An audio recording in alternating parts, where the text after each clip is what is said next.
Hey y'all, hi. Today I'm going to be talking about my longest used, hardest wearing fashion pieces. A handful of really amazing pieces that I bought myself years ago that have really stood the test of time in my wardrobe. And with each piece, I'm going to interrogate what it is about it that has made it last so long for me, what made it such a good buy at the time. I'll also be giving you a little bit of background information about each piece, kind of telling you the story. And at the end, we'll look at all of them together and try to figure out if there is like a thread that runs through all of them that we can take forward and use to make better choices when we're shopping for our wardrobes in the future. If you like this kind of thing and you're not subscribed to my channel, I hope you'll subscribe. If you like poems or you think you could get into some, I recommend my book, Julia Hungry, a prize-winning book of poetry. I'll link it at the top of the description box down below. So first up, the icons, the legends, the United Nude sandals that I think might have lived their last weekend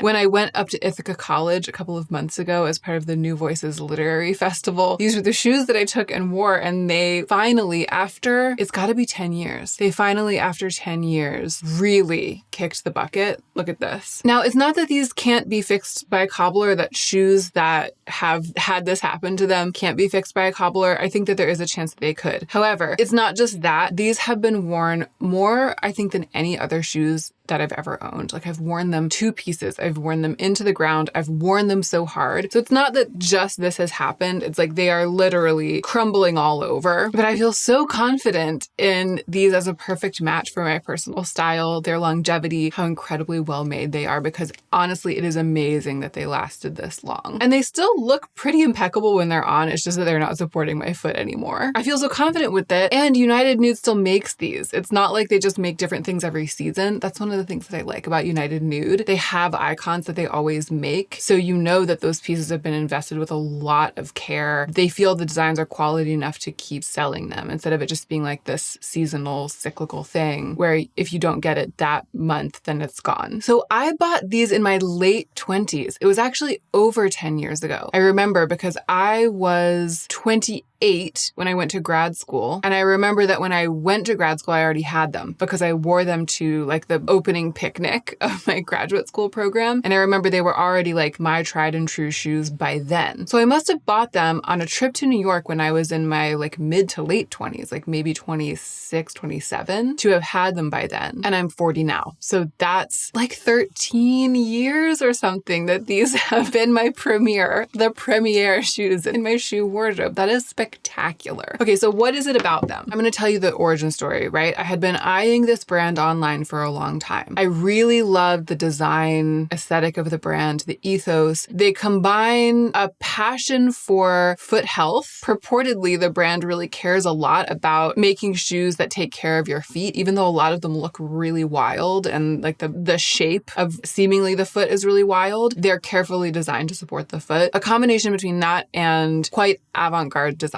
As a dancer at that time, especially, all of my 20s, I was dancing Argentine tango every day and teaching and making Argentine tango clothes for my living. So I really, really cared about my foot health at that time and still do. But again, it was like that really at the moment drew me to the brand. So I was like, these are potentially some avant-garde, fashion-forward, fierce, weird shoes that aren't going to always be like a compromise for my feet when I wear them. I can like confidently wear them. So I was going to New York for probably a tango related short trip. I decided to go to the United Nude store in New York, which I don't think is there anymore. What I remember so clearly is that I saved up probably about $300 in advance of this visit. It was more money than I had ever spent, definitely on a pair of shoes, but maybe even on a single item for my wardrobe of fashion or accessory, clothing, anything. It was more than I'd ever spent at one time on one thing ever in my life before. And so I saved for a long time, prepared. And I was like, this is going to be worth it. I really planned. And I also planned to go physically to the store so that I could try the shoes on in person and make sure that I got the right size and make sure that I got a pair that I felt like would be neutral enough to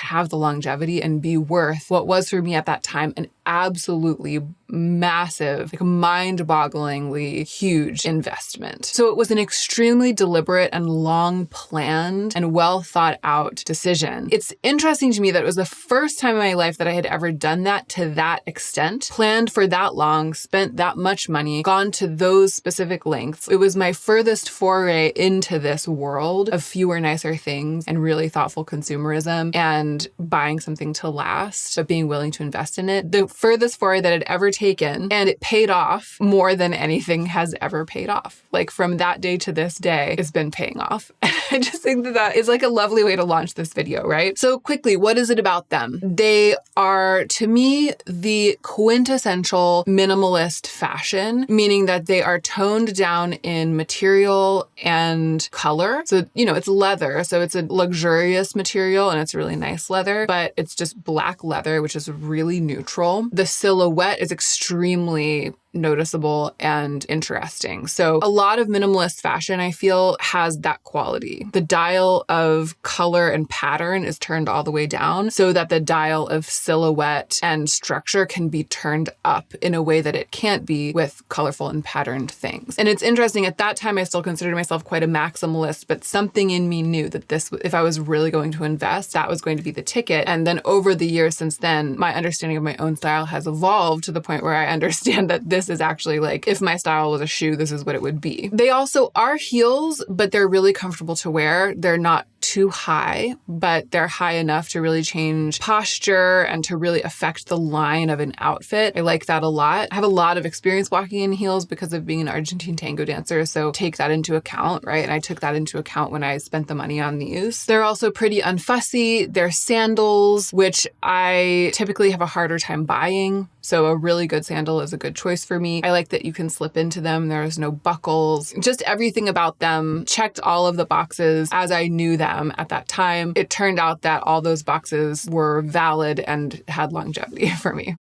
That is why these shoes have lasted so long. They go with everything. They're so comfortable. They elevate any outfit. Sometimes I don't feel that fierce and then I just put these on and then I feel amazing. They have something special about them. I mean, people do notice them. They have that je ne sais quoi, but they're not screaming. And I really like that. They're creative, but they aren't self-conscious. It's kind of like how it feels. And I think that I'm probably going to buy them again. When I first saw that they had really fallen apart, my first instinct with a shoe that's this well made and that costs as much as these cost is to take it to a cobbler and have it fixed. Then I really thought about it and I was like, oh, okay, I've had these for over a decade. I've worn them hundreds of times. Cost per wear is so amazing on these, despite the fact that they cost so much. If I bought another pair at that same price point, I feel confident that that'll last for the same number of years and that will last longer and support my foot better and just be in better shape than these would for the same number of years if I tried to get them fixed from this condition. So wow, what a journey I've been on with these. Okay, I'm taking notes so that we can kind of assess at the end. The United Nude sandals, I feel like the key factors in the success of this purchase is the considered decision, like how long I took to make the decision, the fact that I was willing to invest, and then the silhouette being so practical, but having the combination of fashion and practicality and the quality. Okay, let's talk about this plaid Michelle Waugh coat. This coat I discovered because it was part of a Nuuly rental. Do you know that subscription service or that rental service Nuuly where you can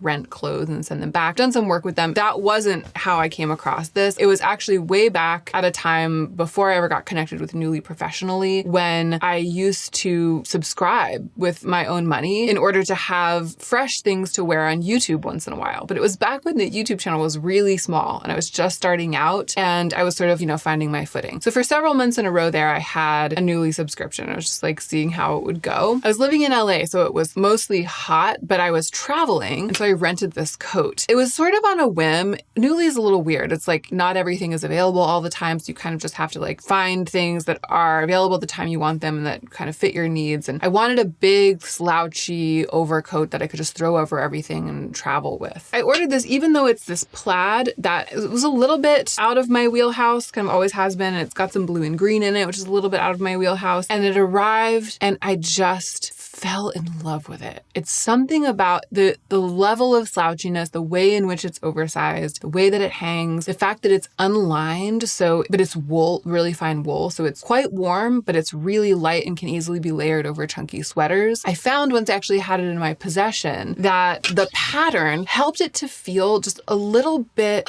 I don't know how to explain it. It's like if I had been asked my ideal coat at that time, I would have been like, oh, a plain, luxurious like taupe or something. Sort of like the quintessential quiet luxury, like a really lush, seamless taupe shade or beige or something like that, even though this was before the advent of quiet luxury. I feel like that's what I would have said. But because this is what was available, this is what I got. And then I learned once I had it that the plaid did something. It made it a little bit less fussy, like a little bit less like any stain would show, a little bit less formal, more like it could kind of go with anything, go with any style. It reads as pretty formal because it's quite polished if you're wearing it with formal clothes, but it can also be dressed down a bit. There's something about the dark but really lovely plaid on this really high quality wool that makes it feel special. It has that sort of fashion je ne sais quoi. Like it's not already a parody of itself by the time you like put it on. It's the best that I can do to describe why it just kind of glowed in my wardrobe and in my outfits once I got it. Against all odds, I just loved wearing it and I wanted to buy it so badly. And I went on Nuuly and I looked it up and it was $1,200. $1,200. No way. Not even with like Nuuly gives a discount if you buy something used. No way. Like it was completely out of the realm. Many, many times the amount that I would ever have been able to spend on a coat like this. But I was so crushed. And I just was like, this is my dream coat. It's the perfect coat. But $1,200 is so far out of the realm of possibility that even with any amount of discount, it wasn't ever going to be possible. So what I did was I rented it from Nuuly a couple of more cycles. Like I rented it maybe 2 or 3 other times. I sent it back and then I had another trip and I rented it again. So there were a lot of times that I just like had this coat and was wearing it, but it was never really mine. And then I sent it back, my Nuuly rentals ended and it was just like the one that got away. Years later, my friends, like a few years ago, I was sick in bed. I was really sick. For some reason, out of like the fog, the haze of illness and strangeness, the memory of this coat came to me. And I went online and looked it up. Here's what happened. It was done on Nuuly, but Nuuly had sold all of the stock of the rental coats to The RealReal, which is a website that carries like consignment. It's like a designer consignment website. It sold them to The RealReal and they were all available on The RealReal. I think I picked the one that I felt like looked like it was in the best condition and was in my size, which is medium, and it was under $200. Not inexpensive, especially not for a coat that's not brand new, but given the history, under the circumstances, and given that I knew that it was my dream coat and I knew exactly what size that I would be and all of this stuff. And for all I knew, I was actually buying the exact coat that I had rented, right? It could have been physically been the exact coat. And given the fact that I was feeling sorry for myself for being laid up and sick in bed, I bought it and I don't regret it. I never looked back. And it has been exactly what I found it to be at that time in my wardrobe, which is just, it always works when I just don't know what to grab. If I don't want a coat to be too heavy, but I definitely want it to be warm. If I don't want it to be too formal, but I also want to look a little bit polished or a little bit fashion. Or if I do want it to be quite fashion, or if I do need to look pretty polished and I'm wearing something pretty polished and my other coats are a little bit too grungy, it'll work. It always works. It has these big external pockets that I can like put sunglasses in, put my wallet in if I don't even want to take a bag. It's amazing for running around after my toddler at the park and like having tissues and wipes in my pockets. It feels sort of indestructible because it's so beautifully made. It is getting a little bit like pilly and starting to pick up some hairs. Like it's gotten old, you know what I mean? It's gotten some wear on it. But I feel like as it ages, as it continues to age in my life, it's going to turn into like that coat that's hanging by the back door, that's starting to get threadbare, that's got like a splash of mud on it, that you throw on with your Wellington boots to like go for a walk in the rain. It's going to age into that. It's still got more life in it left, like more life of fashion and polish before it turns into that. But it's going to become that and it's going to still retain that glow and specialness even as it becomes that. So notes on this one, I feel like these are the things that made it such a successful investment purchase. It's versatility, the versatility for weather, like warm, cool, rainy. It's so sturdy, you know, it can kind of be worn with anything. And it's fashion versatility because of the relatively minimal color story, but then it also has that plaid, which adds some interest. It gives it a little more personality, you know? So it's versatility in all of those ways. My total confidence in the purchase, because I had personal history, right? Kind of like a tried and true purchase. And also I was willing to invest a not inconsiderable amount of money, even though it was just under $200. That's still not the same as like getting a coat for $5 at the Goodwill or buying something at a fast fashion store in the mall, right? That's still an investment. Okay, the next thing on the list I actually don't have here with me right now. I think that they're in one of those boxes in the basement of clothes that I'm not wearing right now, but that I wasn't willing to part with yet. Partly, I think, with these because they have so much history in them. I'm just not quite sure what to do, even though I haven't been wearing them a lot lately. They are my most worn pants of all time. And I'll show you pictures. They were called balloon pants from a small independent brand called Black Crane that makes really lovely, sort of slightly avant-garde minimal clothing from beautiful natural materials. So these are 100% cotton. They're like crinkle cotton. They're essentially a harem pant silhouette, just done really, really, really, really well. They were new at Black Crane, probably in like 2009 or 10 or something, right? We're talking about like my early 20s when I had just moved to Portland, Oregon. I was becoming a serious tango dancer at the time. I was working as a nanny. I've always been into fashion, but I was very much into this like slightly alt sort of hippie dancerly clothing. A lot of my wardrobe had these qualities. It was something that I could wear casually. It was something that I could wear to dance tango. It was something that I could wash and wear over and over again. It was something that I could kind of wear with any shoe. Like they would look cute with heels, but also flat shoes, also boots. I felt very grounded in them. I felt in my body in them. It's an artistic, kind of embodied, active silhouette, right? And harem pants, I mean, any harem pant kind of fits this definition. These in particular, though, I found them at a little boutique in Portland. They were quite expensive. Black Crane is an expensive brand. Again, it's like an independent designer. And if you buy the clothes new, they're really expensive. I believe that they were like last season. When I bought them, I believe that they were like the past season and it was like sale on sale. And I just happened to discover them. And so I was able to afford them, but they were probably still like $50 or something like that. Like still a lot for me at that time. But I recognized their perfection. I got them. I just have worn them. They are threadbare, my friends. They are entirely threadbare. I still have worn them all the way up until basically last year because what happened was the waistband was so nice and soft that I wore them all throughout my pregnancy and stretched it out. They were already on their last legs. Like at the very least, they needed to be dyed. Like they needed to be re-dyed black because they were so faded that they look like charcoal gray. But also the fabric has gotten to the point where it's like tissue thin in places just from so many hours of like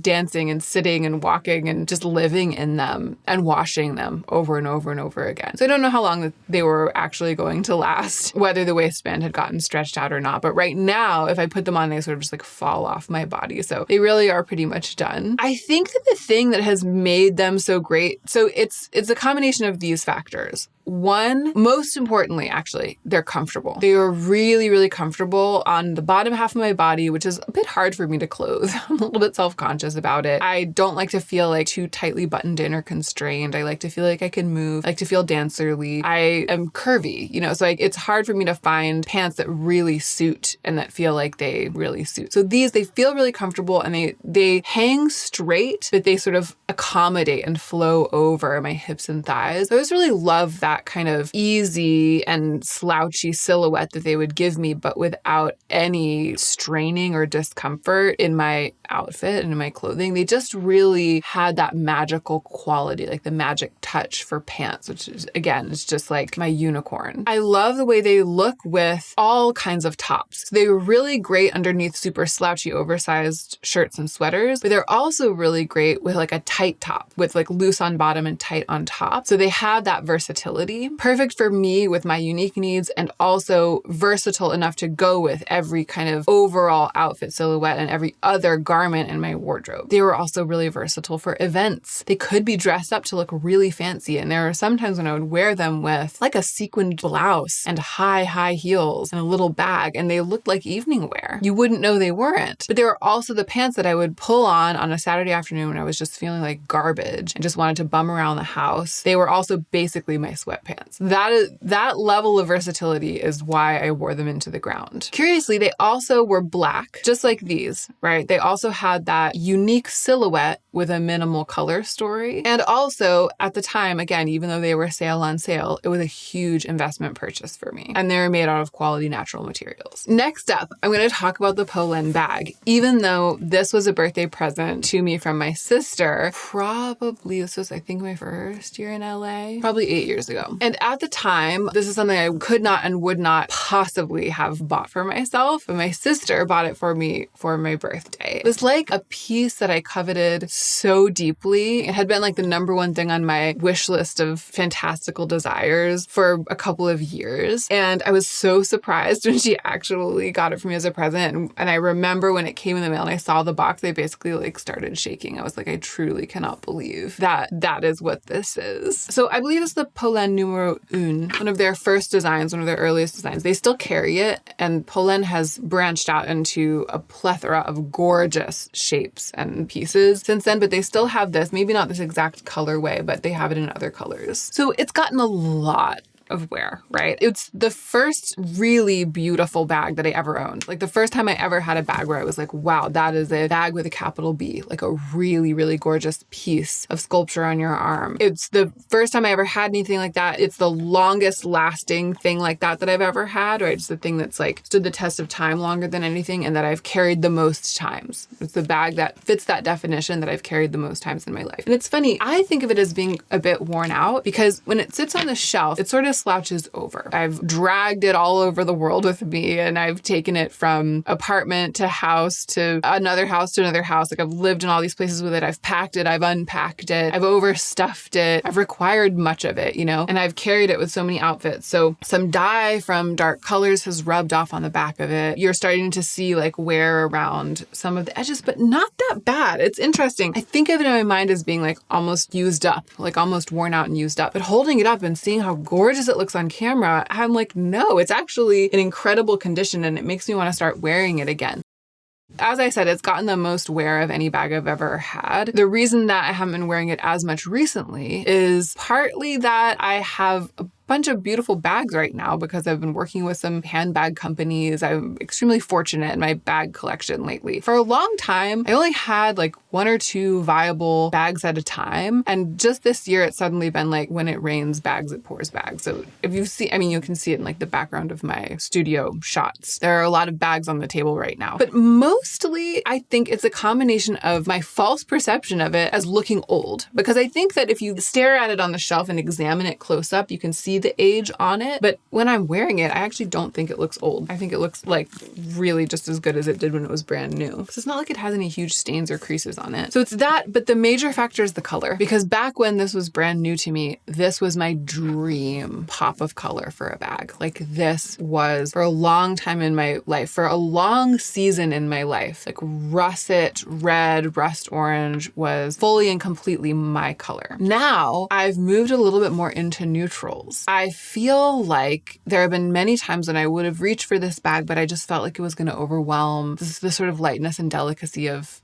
the balance of neutrals that I had chosen to put together for that day. I think I don't love the way that it looks with black as much as I think I did back in the day. And often when I'm wearing white or neutrals, I also want a neutral bag. So I've just entered this phase of my life when I'm wearing fewer colors at a time, less interested in a huge pop of color. At least that's where I have been the past few years. But now I'm starting to kind of crave color again, a little bit here and there. Deciding what to talk about in this video, realizing that this is the quintessential quintessential handbag that has stood the test of time for me. It's made me want to like bring it back out and start wearing it again. And I think I am going to do that. I feel like because I've had it for so long, because it was the original, right? Like the original bag love, it's like slipped to the back of my mind and I just don't think to wear it. But if I ask myself, like, what if I'd never had this? What if I'd never owned this and someone walked in today? Like my sister walked in today and was like, I got this for you and gave this to me, even if it in its current condition of some wear and tear, I would start wearing it tomorrow and I would wear it like every day for a month. You know, I would be just like so obsessed with it because it's so amazing. I didn't buy this for myself, so I can't speak to the personal choice to make the investment. But what else has made this so great? Definitely quality. The quality, the way that it has held up to so much wear and tear. It also has that sculptural shape. Like everything we've talked about so far has had a sculptural, artistic shape to it. And that is what makes this bag so special. I think that if the color were a little bit lower key, I would have worn it even more. Since it was new to me, I feel like a pattern is starting to emerge. It's also quite versatile. You know, it's not too big, it's not too small. It can fit a lot. It makes sense to carry it if you only need a little bit of stuff. It's sort of a cross between like a top handle purse and a crossbody bag. Like it's really checking a lot of boxes all in one. So really with this one, versatility, artistic impact, uniqueness, quality materials. And also I wanted it for a really long time. It wasn't a spur of the moment decision. It was something that I felt really confident I would love. That's another theme that's sort of emerging. Okay, and finally, the grenson boots. This might be my most recent purchase on this list. I think that this is my most worn anything since I bought them. So I bought these on Black Friday. I think it was about 3 years ago. I mean, it would have been 2.5 years ago. Okay. Because we're in the middle of the summer right now. It was 2.5 years ago in the November on Black Friday. I bought them. They were wildly discounted. Grenson makes really high quality boots, really high quality shoes. And at this point, knowing what I know about Grenson boots, I would go back and buy another pair if I needed them, right? If I needed another pair of boots, like a different silhouette, I would go back and buy them without such a deep discount because now I have worn these and I know my size and I know how well they wear, how impeccable they are, and I know how useful they are and all of this stuff. But at the time, it was just random, right? I had found them. I was looking for some really great, minimal, chunky, lug-soled Chelsea boots that were super well made, that were made by a quality shoemaker that makes shoes that are intended to be repaired and resold and worn over and over and over that wouldn't wear out, right? Really, I was looking for like top quality boots. I was hoping that on Black Friday I could find a really good deal on a pair. I want to say that it was again like sale on sale and then Black Friday slashing prices, bargain basement clearing out the inventory, something. I want to say they were like $90 or something, which is crazy for Grenson boots. I think that most of them retail for like, it's in like $400 or $500. Let me look. Yeah, it's like, we're looking at like $350 to $800 for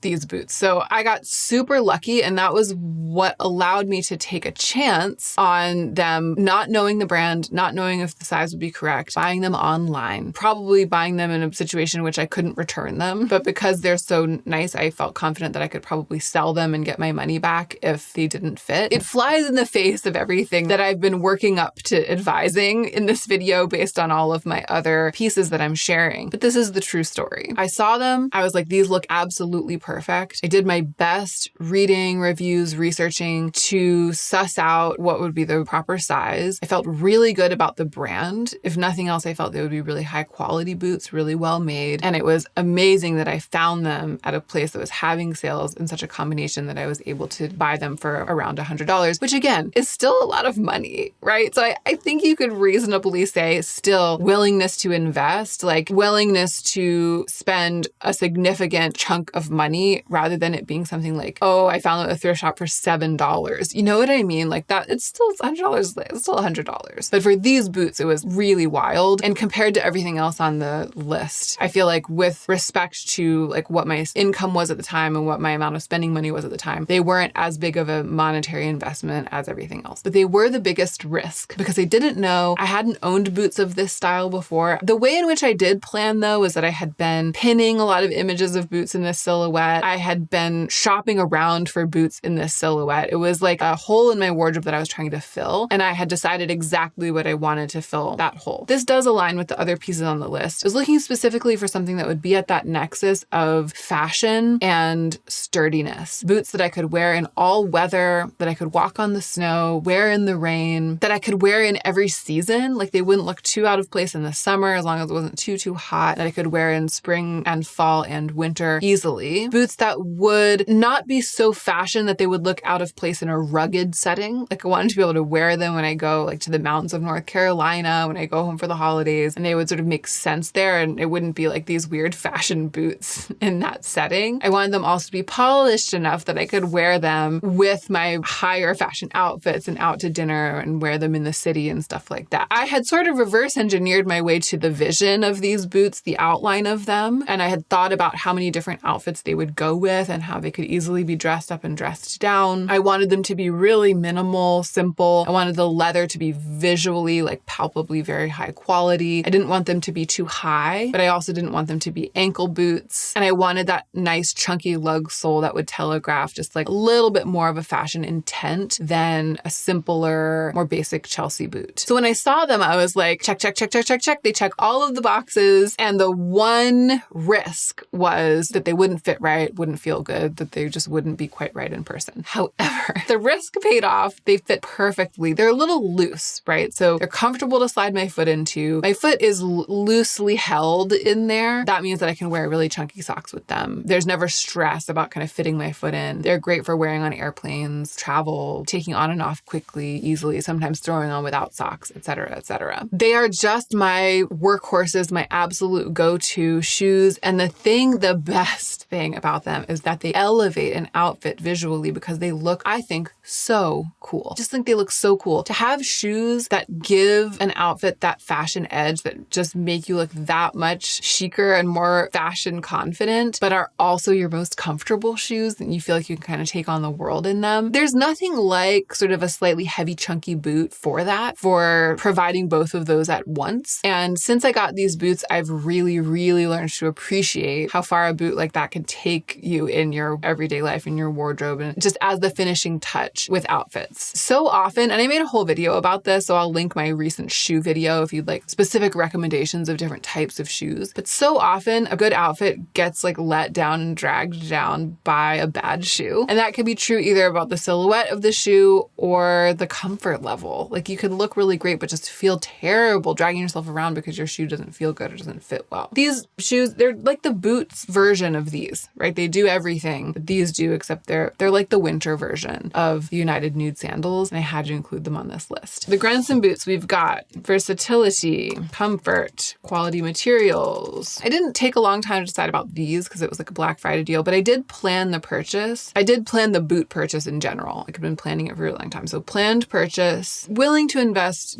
and actually like risk taking. Because in the case of these, being willing to take a risk and not needing to hold on extra tight and ultra tight, not needing to know for sure, was what made me able to get them at such a low price. And I feel like it's often a trade-off there, right? Often in order to get a really good deal on something, you kind of have to take a risk, unfortunately, and it's not necessarily always the best choice. In this case, it worked out for me, but sometimes it doesn't. And then in some of these other cases, like the case of the United Nude shoes, the case of the plaid coat even, I engineered my life so that I could be absolutely certain that I was making a really good choice with those purchases. But the cost of that was much higher in terms of money, right? I had to pay full price for the shoes. I had to pay to rent the coat over and over again, and then still ultimately pay $200 to buy it, you know? So sometimes the risk taking and financial cleverness sort of go hand in hand. There's a Venn diagram, okay? There's a Venn diagram with all of these things.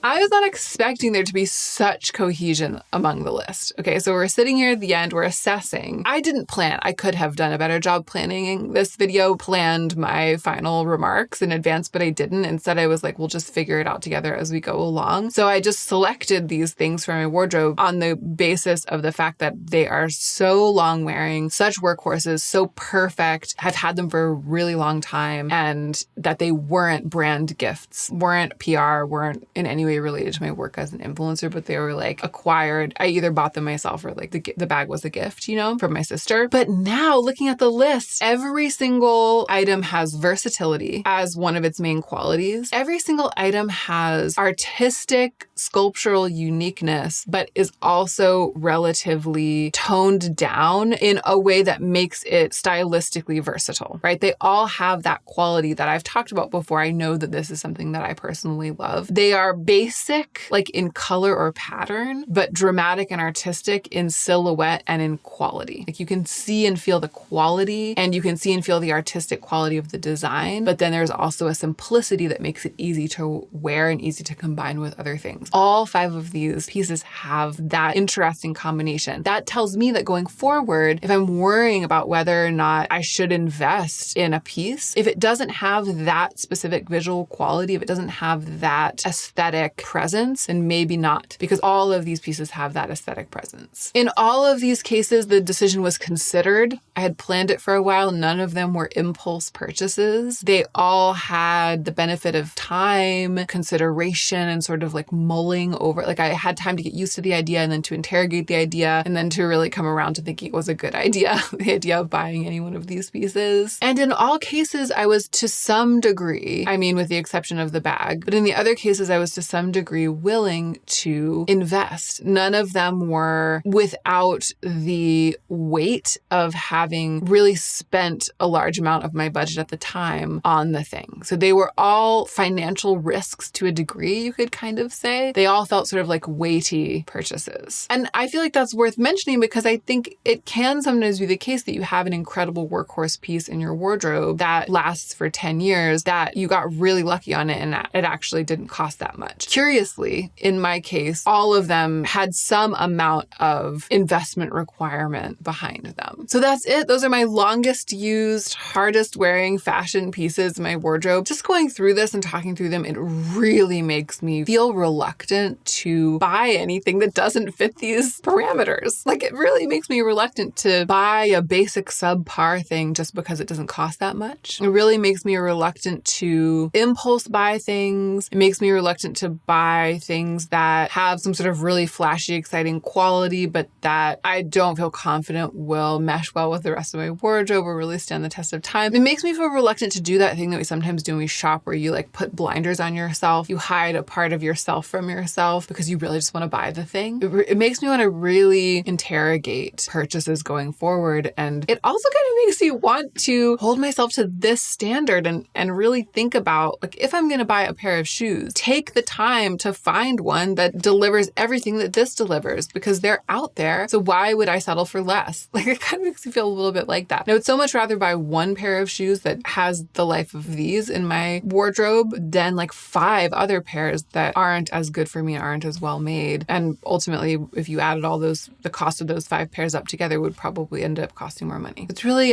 vigorously renewing my commitment to fewer, nicer things. So let me know in the comments, what's the hardest wearing, longest lasting piece in your wardrobe? I really want to know. And I hope that this was in some way enlightening, at the very least enjoyable. Thank you for spending this time with me. And don't forget to take extra good care of yourself so that you can be the most effective version of yourself as you do your work in the world.